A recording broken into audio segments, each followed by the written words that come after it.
Experts say there are two types of moths likely to pop up in your home: clothes moths and pantry moths. You can guess where each are found. While both are harmless, their activities may annoy you. Here are some actions you can take to keep these fuzzy little insects at bay. Number 1. Regular house cleaning.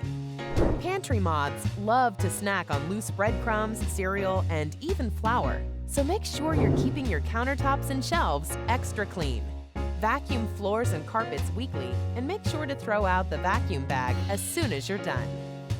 Number 2. Mind your pantry.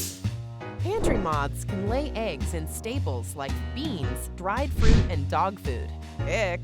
To prevent infestations, put grain-based products and pet food in tightly sealed containers made of glass, metal, or hard plastic. Number 3. Seal entryways. Help keep moths outside by keeping doors closed and repairing holes in window screens. Number 4. Carefully store your clothes.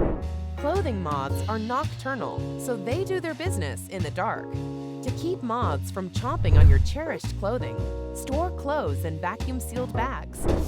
Number 5. Break out the cedar. Ditch the mothballs. Try placing cedar balls in drawers, cedar lining in your closet, or cedar rings on hangers to prevent moths from checking into your home.